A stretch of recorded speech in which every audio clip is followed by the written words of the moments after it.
Como prometido, hoje eu estou aqui para trazer 36 referências de Quarteto Fantástico Primeiros Passos que você talvez não tenha pegado. Todas as referências de quadrinhos, todas as referências curiosas desse filme, vou trazer nesse vídeo para vocês. Então, fica até o final do vídeo, vem comigo que só tem referência legal, você não vai se arrepender. Vamos lá. Salve, salve nerd, eu sou o KM, seja bem-vindo ao meu canal e bom, estamos aqui para mais um vídeo. Rapaziada, é o seguinte, como prometido para vocês, vídeo sobre referências de Quarteto Fantástico Primeiros Passos, referências aos quadrinhos, tudo que eu achei no filme eu vim trazer pra vocês, e foram 36 referências. Tô até com a minha colinha aqui, não sei se dá pra vocês verem, olha o tanto de referência, são 36 referências, eu anotei tudo assistindo o filme e vim trazer pra vocês.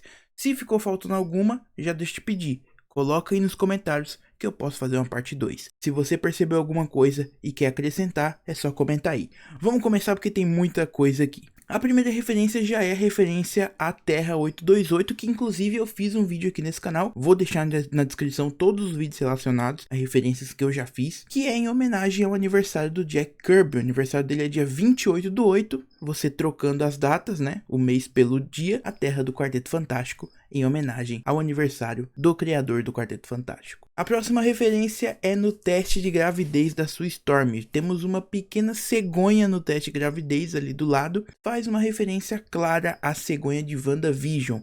E por que isso? Porque os dois projetos foram dirigidos pelo Matt Shakman. E os dois projetos tivemos uma personagem grávida e os dois projetos tivemos cegonhas em algum momento da série ou do filme. Como eu falei, é uma referência um pouco mais sobre o diretor, sobre a direção e sobre um outro projeto da Marvel, mas continua sendo uma referência bem legal. Próxima, a nave do Quarteto Fantástico se chama Excelsior, que é uma referência direta a uma frase clássica do Stan Lee. Ele terminava os seus quadrinhos escrevendo Excelsior e também ele fez participações no CM falando Excelsior, se eu não me engano, em Era de Ultron.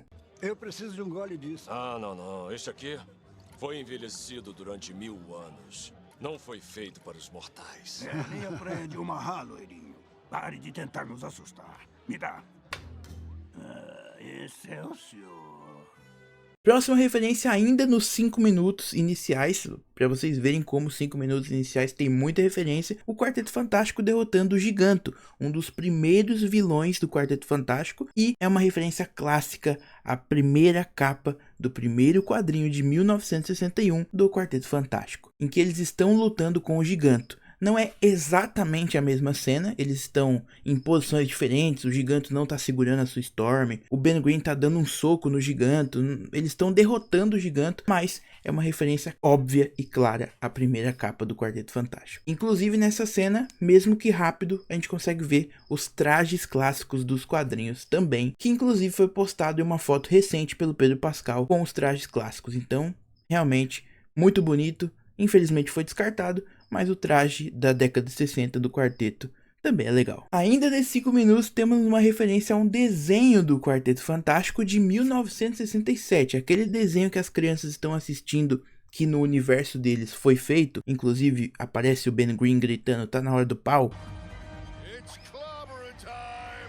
É uma referência a um desenho feito em 1967 do Quarteto Fantástico. Um desenho que durou pouco tempo, se não me engano teve uma temporada e acabou sendo cancelado. Ainda no começo do filme temos o Johnny Storm usando um dos seus poderes que nunca foi tão adaptado, mas sim, ele pode absorver o fogo em volta dele. Isso é mais uma curiosidade do que uma referência, mas eu quis colocar aqui porque eu achei incrível e a cena é maravilhosa. Logo depois dele absorver o fogo, ele faz o 4 no céu, que aí sim é uma referência clássica tanto aos quadrinhos quanto aos filmes antigos da Fox de 2005 e 2007, onde sempre terminava com 4 gigantes no céu. Inclusive também foi usado no marketing do filme. O marketing de Quarteto Fantástico Primeiros Passos fizeram 4 com aviões na vida real. Então, bem legal, mais uma referência em dobro aí. Próxima referência temos o Topeira e o Povo da Subterrânea, que tá idêntico aos quadrinhos. O Topeira aparece por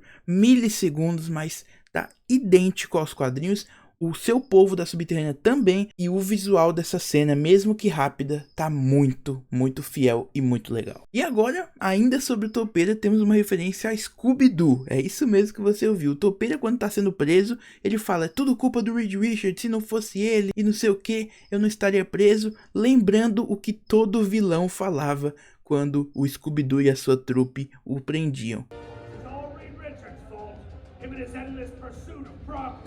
Ele sempre terminava o episódio falando: se não fosse essas crianças encheridas e tudo mais. Então me lembrou essa referência a Scooby-Doo. Não sei se foi uma referência, mas eu liguei um ao outro, então eu coloquei aqui como uma referência porque eu achei bem legal. Logo depois temos uma referência ao Fantastic Car, que ele é mostrado pela primeira vez. Não é igual ao dos quadrinhos, mas ele, assim como nos quadrinhos, também voa, e a equipe também tem o seu próprio carro estilizado. Inclusive esse carro aí foi feito para o filme, tá? Esse carro aí existe, ele não voa, óbvio, mas as cenas de que eles estão na rua, o carro tá funcionando, o carro foi feito só para o filme. Esse Fantastic Car não é CGI. Próxima cena, uma menina é salva pelo Johnny. A gente vê ela segurando um boneco do Coisa, olhando para cima, e ela é salva pelo Johnny. E essa menina é filha do Matt Shakman, o diretor do filme. Inclusive, um fato curioso é que quando saiu os primeiros posters de Quarteto Fantástico, um dos posters era dela. E muita gente falou que parecia IA. Não é IA, e é a filha do diretor. Logo depois vemos Reed Richards lutando com um dos macacos do Fantasma Vermelho, e uma referência clara a um dos grandes vilões do Quarteto Fantástico, que é o Fantasma Vermelho, que infelizmente foi cortado. O Fantasma Vermelho do John Malkovich apareceu em trailer e tudo mais, acabou sendo cortado, mas a referência tá ali. O narrador inclusive fala sobre quando eles derrotaram o Fantasma Vermelho e seus macacos geneticamente modificados. Tem muita referência a vilão de Quarteto Fantástico aqui. E agora vamos uma referência ao multiverso. Reed Richards está dando aula e cita universos paralelos. Ele fala sobre a existência de outras realidades, já deixando claro quão evoluído ele é, que mesmo em um cenário retrofuturista, ele já tem a inteligência e o estudo suficiente para saber e para descobrir que existem universos paralelos. Logo depois vemos um pouco mais da Subterrânea, que existe nos quadrinhos e é comandada pelo Homem Topeira, e vemos que a Subterrânea e o povo lá de cima fizeram um tratado de paz, mas é muito mais pelo Topeira gostar da Sue Storm do que gostar do povo lá de cima. E agora chegamos a uma das referências mais legais desse filme. A Fundação Futuro tá fazendo uma reunião estilo ONU, né, com todas as organizações, todos os países, e entre eles temos a Lativéria. Lativéria, que é o país comandado pelo Dr. Destino, mas o seu comandante não aparece porque essa reunião é para todos contra o armamento. Então, realmente, o Dr. Destino e a Lativéria estão contra o Quarteto Fantástico e contra a Fundação Futuro em desarmar os países. Mas é uma referência muito clara, muito direta ao Dr. Destino. Tá escrito Lativéria e a bandeirinha do lado, mas sem o representante. Logo depois temos uma referência em um jornal que fala que o Quarteto Fantástico derrotou o Pensador Louco, um vilão também do Quarteto Fantástico muito interessante e que eles derrotaram durante esses 4 anos aí. Rapaziada, um ponto importante de falar aqui: tudo isso é só nos 5 minutos de filme, tá? Então, para vocês verem o quão rico esse filme é em referência de quadrinhos. Bom, deixa eu te pedir também, já que eu dei essa pausa, se inscreve, ativa o sininho, se você tá gostando, deixa o like aí que me ajuda demais, beleza? Vamos continuar que tem muita coisa ainda. Entre os vídeos de agradecimento do mundo todo com o Quarteto Fantástico durante esses 4 anos, temos o elenco de Quarteto Fantástico de 94,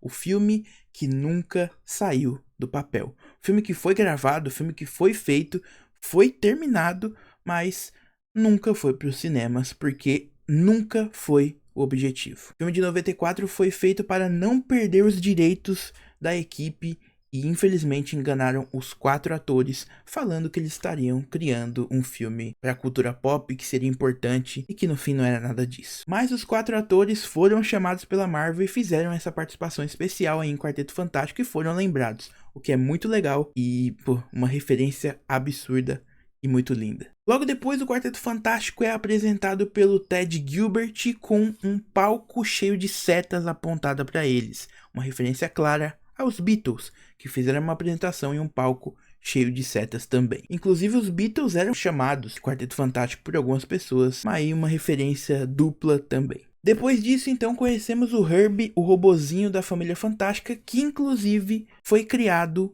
não nos quadrinhos, mas em uma animação para substituir o Johnny Storm, em uma época que a Marvel não tinha os direitos do Johnny Storm mais, e eles precisaram colocar um quarto integrante no Quarteto Fantástico, e eles criaram o robozinho Herbie, que aparece e ajuda muito o Quarteto Fantástico nesse filme. Logo depois vemos o Tocha Humana com uma caixa de cereal que faz uma referência ao Quarteto Fantástico de 1961, terceira edição do Quarteto Fantástico, que o Johnny aparece com aquela mesma posição, pegando fogo daquele jeito, exatamente igual. É uma referência literal a essa capa de 61. Logo depois de descobrir que Sue Storm está grávida, temos uma reportagem que aparece durante ela uma imagem que a gente viu na vida real, e foi a imagem inclusive que eles revelaram o elenco de Quarteto Fantástico pra gente. Uma imagem de Valentine's Day, o Dia dos Namorados, lá nos Estados Unidos. Então, é uma referência dupla também, tanto uma referência para eles lá, como Dia dos Namorados e tudo mais, e uma capa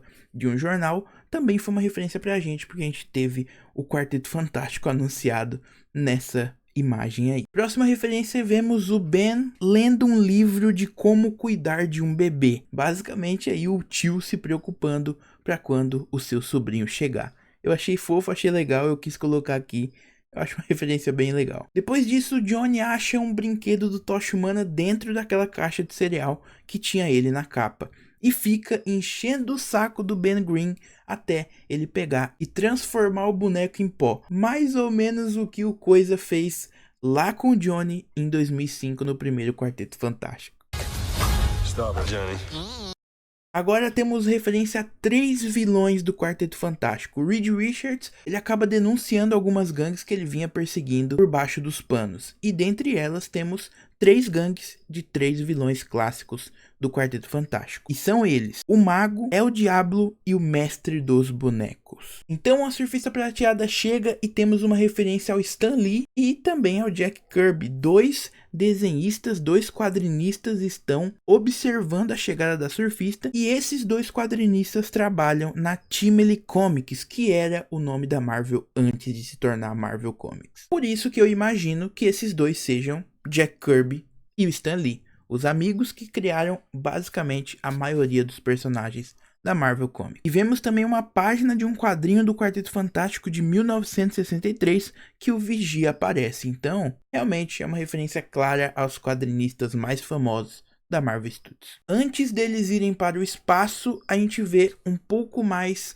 do Ben Grimm caminhando pela cidade com o seu traje que lembra o Ben Grimm Noir, com um chapéu e um sobretudo, uma fase mais obscura do Coisa. E essa cena, ela é um pouco mais obscura porque ela mostra as inseguranças do Ben Grimm.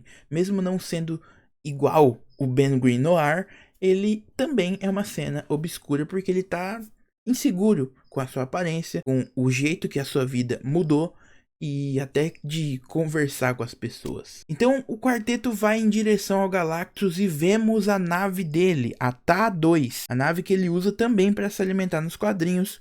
Porém, nos quadrinhos ela é bem diferente do que apareceu no filme. Galactus aparece sentado na sua nave, que também é uma referência como ele aparece nos quadrinhos algumas vezes. Estou colocando aí na tela para vocês a imagem e ficou muito legal essa referência. Galactus fala que Franklin Richards pode ser o sucessor dele, algo que acontece nos quadrinhos. Franklin Richards se torna o próximo Galactus. Outra referência também é que o Galactus fala que a criança está escondendo os poderes dos pais, assim como Franklin Richards fez também nos quadrinhos, escondendo o seu poder dele mesmo para que ele pudesse ter uma vida normal. Pra vocês verem o quão poderoso esse personagem é. Então, Franklin Richards nasce, a gente tem uma cena incrível do nascimento na nave com todo aquele caos acontecendo, e a Sue Storm abraça o seu filho, olha ele e fala Franklin, dando o nome do seu pai, assim como nos quadrinhos.